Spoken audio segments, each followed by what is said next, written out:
Briefly noted by Justin Richards. The supply freighter was 16 minutes out from Amber Station when the pulse struck. It was a narrow-beamed microwave emission, scything through the electrical systems and scrambling the on-boards. The ship broke up in final approach. The hold ruptured, so its contents became immediately subject to salvage concession, the carrier company forfeiting all rights to save inadequate insurance compensation from Galactic. It broke open within the station limits, ensuring the salvage rights remained with Skytech rather than the designated Homeworld franchise. The incident was, in effect, a carbon copy of all the others. "Well, I've not seen it."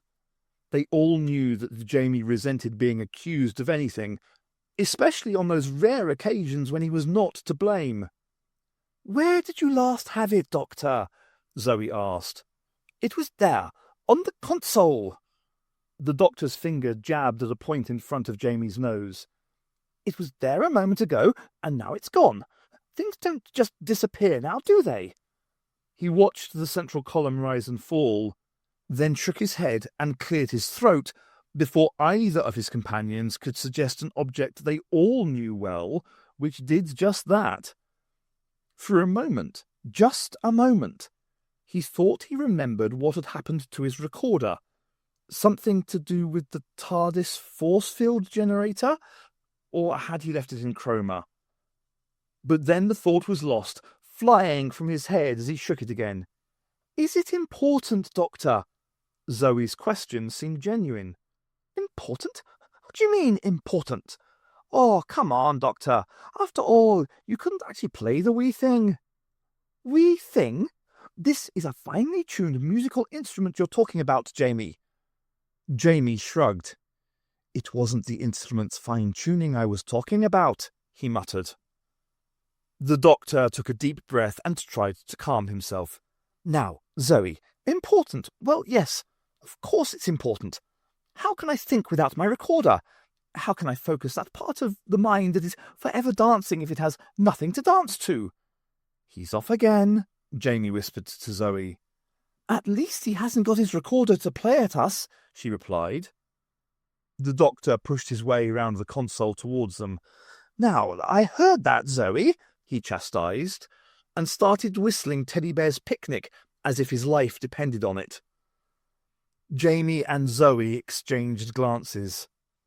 "I think we'd better find his recorder," Zoe shouted above the noise. "We can't put up with this for long." The station corridors were brightly lit and boring. The only thing which broke the grey metal monotony of corridor K7 on level 3 was a tall blue box, a light flashing from its roof. After a few seconds, the light stopped, and a few seconds after that, the doors swung open, and 3 figures emerged. "Well, I don't think much of this." Jamie wrinkled his nose in disgust. "It smells too clean." Zoe pushed past him and looked down the curving corridor ahead of them. "It's a space station, like the Wheel." "Not much to do here, then." Jamie turned back towards the TARDIS and bumped straight into the doctor. "Oh, come along, Jamie. Be fair. Let's at least look around. There's probably a thriving community here with all sorts of essential amenities." "Like what?" Like all sorts of things." Jamie wasn't convinced. "Like food?" suggested Zoe. Jamie pondered this. "Yes, Jamie, like food and drink. Single malt drink, I would suspect." "Well, why didn't you say so, Doctor? Essential things. You really think they'll have a single malt?" "Oh, yes," Zoe assured him. "Well, food anyway." "And music shops," the doctor added. And he started down the corridor before either of them had really grasped the meaning of this comment. Zia Beeson had run the shop for more years than he could remember. When Amber Station had been a thriving base for colonial expansion, the colonists had provided a ready and expanding clientele. But now the station was more concerned with supply and maintenance, and the techies and engineers weren't interested in art. So the stock gathered dust, which the atmosphere recyclers periodically rearranged on the shelves, and Zia Beeson counted the days until he could retire and stop losing money. Just as soon as he could find a buyer for his pride and joy, the Stradivarius. He almost ignored the front door buzzer when it went. It had been sounding more often recently, but always without the accompaniment of a potential customer. The relays were as old and dusty as the clarinet which leaned against the circuit box. But, since he was close to the office door, Zia stole a glance into the shop and saw his first 3 visitors for 3 roster cycles. He stood on the office threshold for a moment, neither in the shop nor out of it, watching the 3 strangely dressed people make their way towards him. The small man leading the way was obviously a techie, while the skirted engineer behind him struggled to keep pace while catching the instruments which his friend's frock coat caught and sent spinning off their dusty displays. The girl, probably another techie, made her own way through the shop, picking a less hazardous route as if by instinct as much as calculation, and smiling to him as she arrived at the counter ahead of her squabbling colleagues. "May I help you?" He tried not to sound overeager. Indeed. The scruffy frock-coated techie arrived at last at the end of his trail of near destruction and leaned heavily on the counter, narrowly avoiding the rack of genuine piccolos standing at one end. "My friend here, Mr. McCrimmon, is looking for a set of bagpipes. He seems to think you may have such a thing." Zia frowned. Was he joking? "Bagpipes," McCrimmon repeated. "They're a musical instrument. This is a music shop." Yes, it is, certainly," Zia nodded. "But it isn't a museum." "Ha! Told you so!" The techie was rubbing his hands together and all but jumping for joy at this. "Bagpipes are long gone, nasty, noisy things." "No, you must have bagpipes." McCrimmon looked imploringly to Zia. But before he could do more than shake his head, the girl said, "Jamie, bagpipes are long gone by this era. Nobody played the bagpipes, even on ceremonial occasions, after about 2280. Just have to make do with a real musical instrument, won't you, Jamie?" The techie turned to Zia, face smug. "I'll have you know that bagpipes are a real musical instrument." A look of resignation crept into the techie's features. "Oh, really, Jamie? How can you take seriously an instrument that sounds like a cat being strangled with its own vocal cords? A rhinoceros giving birth is a more musical sound than this." And by way of illustration, he pinched his nostrils together between thumb and forefinger and let out a piercing shriek, which he then punctuated by tapping his throat with his free hand, while varying the pitch of the unholy sound. "Can I help you?" Zia repeated at the first interval, as the little man paused for breath, and the girl tried to hold back the skirted engineer. It seemed a bit lame, but he wasn't really sure what else he could say. "Indeed you can." The man broke off from his shrieking and shook Zia's hand enthusiastically. "I am looking for a musical instrument." They all looked round the cluttered shelves for a while, eyes skimming over the violins and harmonicas, the trumpets and trombones, the tuba facing down in the corner, and the double bass hiding in the shadows behind the door, the Arcturan chime candle, and the Perigosto stick at the far end of the shop. "A real musical instrument," the doctor went on after a slight pause, punctuating his words with a glare at the young engineer. Zia's eyes lit up. Could it be? Someone had seen his advertisement in Music Maker at last. After all these years, they had come to see the Strad. "I refer, of course," the man's voice was quiet now, almost reverent, it had to be the Strad, "to a recorder." Zia beamed. "I'll get it for—" "I'm sorry?" A recorder, you know," he mimed, twiddling his fingers in front of his mouth, as if having a fight with a handful of spaghetti. It took Zia a few minutes to recover, and by the time he was once more in control of himself, they had gone. At least he had remained reasonably calm and civil, he thought. It wouldn't have been so bad if the last supply freighter had not been carrying a consignment of rare instruments. including a saxophone, a Jew's harp, and several recorders when it had broken up on approach. Still, at least he had the insurance yet to come, and Skytech might even help him by supporting the claim.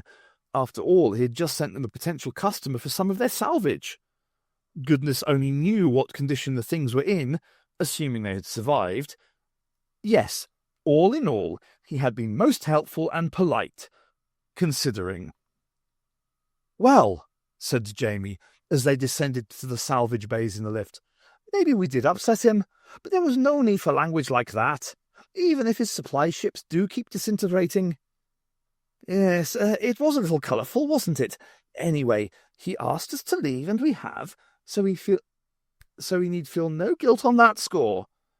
Zoe had been quiet since they left the shop.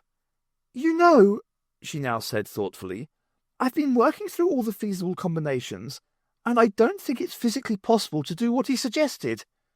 "Yes," said the doctor, as the lift slowed to a halt, and the doors started to open. "Well, we've arrived now, so there's no time to try it out. Come along, you two." The backup freighter was half an hour out. Froster watched the dot on the scannerscope as it gently edged its way closer to the station centre. His hand was already on the detector microwave array, ready to start tracing the sonic source of the microwave as soon as any pulse hit the ship.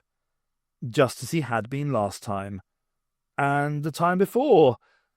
It would take a sustained wave to enable his equipment to backtrack to the emitter. It would only take a pulse to burst to destroy the freighter. Behind Froster, Militia Commander Rastal stood waiting for a fix. His hand was already on the call button of his transmitter, just as it had been the last time. The doctor was off, running from skip to skip and rifling through them. Various detritus and debris went flying over his shoulder as he hunted through the piles of salvaged junk. "Oh, come on, Zoe. Let's see what he's up to." Jamie led Zoe down the huge holding bay. They eventually caught up with the doctor as he climbed inside one of the skips and started flinging the contents out. They waited for a minute, but the doctor seemed ready to carry on for hours. Zoe fidgeted, looking round, peering into the distant shadowed recesses of the room. Jamie caught a piece of mangled metal as it flew at him, and felt round the jagged edge, unsure of what to do next. "What's that you've got?" The doctor was out of the skip and seizing the scarred and burned metal fragment from Jamie before he realised quite what was happening. "Where did you get this?" The doctor wasn't at all interested in Jamie's garbled answer as he mimed catching the flying fragment. Instead, he dashed over to where Zoe was examining the contents of another of the skips. "Sonic disruption, wouldn't you say?" She took the metal from him and held it up to the light. "There are stress marks which suggest a sonic pulse, certainly," she said after a while, "but it could be anything." She gestured round the holding bay. "It's all just junk, Doctor." "Junk? I hardly think so." He snatched back the broken metal plate. "Somewhere here is a skip with the remains of a consignment of recorders destined for our rude friend's music shop." "There's nothing useful here, Doctor. Zoe's right. It's all junk." "In that case, Jamie, you and Zoe won't mind looking in the skips up the other end, will you?" Jamie straightened up and set his lip. "I'm not sorting through this lot like some scavenger." "Oh, come on, Jamie." Zoe was already setting off across the holding bay. "The sooner we look through some of these, the sooner we can get him away from here and do something useful or interesting." The doctor watched them go. "I think this is very interesting," he muttered to himself as he climbed inside the next skip. He picked up another broken piece of metal plate. "But this isn't particularly useful, I have to admit." Grunder and Plank were just setting up when they saw the two intruders. "We're cutting it fine. The freighter can't be far out now," Plank complained.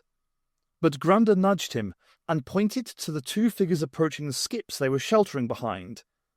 There was a young man and a young woman, and if they continued on their current course, they would find not only Plank and Grunder, but also the sonic microwave emitter they were running through its startup sequence. Plank pulled his blaster from a pocket on his Sky Tech overall. The Doctor was having terrific fun. He had watched Jamie and Zoe disappear behind a skip up the far end of the bay and launched himself into a pile of plastic crates with abandon, throwing their contents across the floor and scattering them round him. Suddenly his mood changed. He stopped in mid-jig and sank to his knees. His hand closed carefully round one of the articles spread across the floor in front of him. He lifted it almost reverently up to his face. After a moment, he blinked back his surprise and delight and stuck the recorder in his mouth.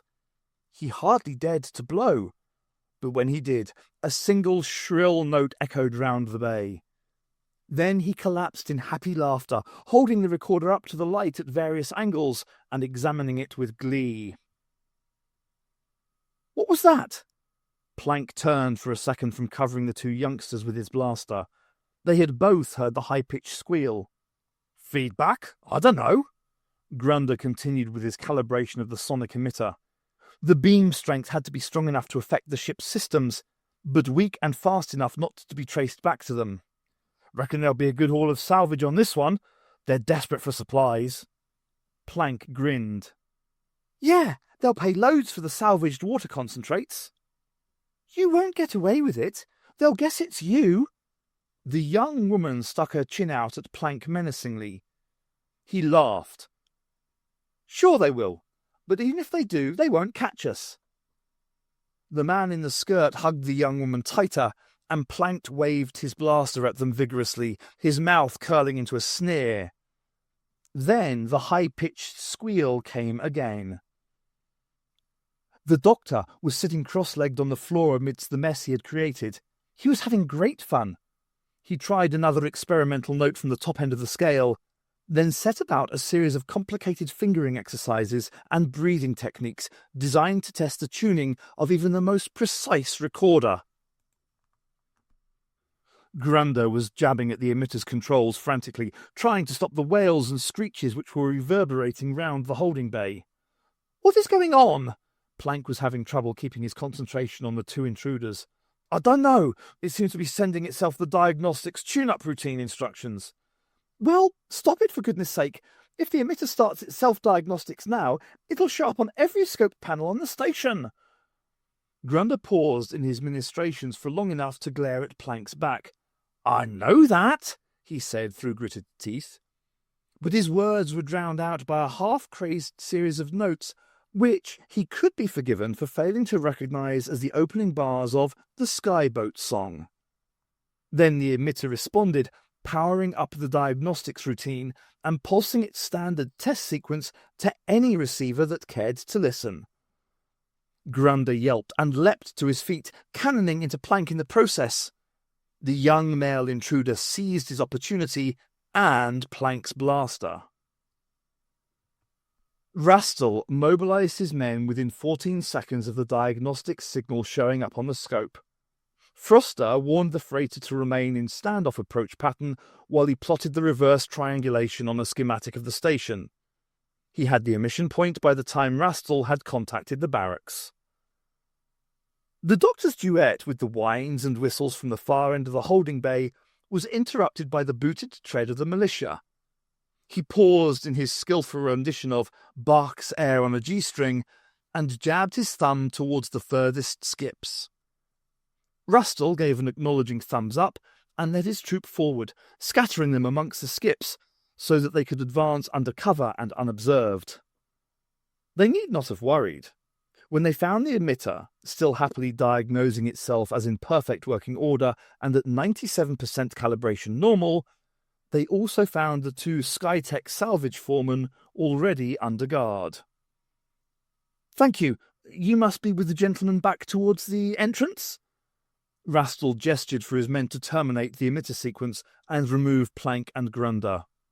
"Good work," he said, turning back to Jamie and Zoe. "You did well to respond to the emission before we did. If only all the station personnel were as conscientious." Jamie and Zoe exchanged puzzled glances as they followed Rastel and his men and prisoners back down the bay. They were surprised not to be prisoners themselves. For once. The Doctor finished his intricate scale exercises just as the militia came back past him. He waved cheerily to Rastal as Zoe and Jamie rejoined him. "Good work, sir," Rastal said to the Doctor, before continuing on to the lift. "Neat idea to use that old bit of pipe to give us something to aim for once we found the general area of emission." The Doctor bowed politely as Jamie and Zoe wondered what Rastal was talking about. Rastal smiled back. There was no way we could miss an awful cacophony like that. He called to them as the lift doors swung shut. The Doctor snorted his indignation. Then he held his new recorder aloft for his companions to see. "Well," he asked, "what do you think?" "I think I haven't a clue what's going on, Doctor," Zoe told him. "Me neither," agreed Jamie. "Really?" The Doctor was amazed. "Well, all that really matters is that I have an extremely tuneful new recorder, whatever that young Philistine might think. And you two?" "Yes?" they both asked as the Doctor paused. "You two," he eventually continued, jamming his recorder into a pocket singularly ill-designed for its containment, "should take note.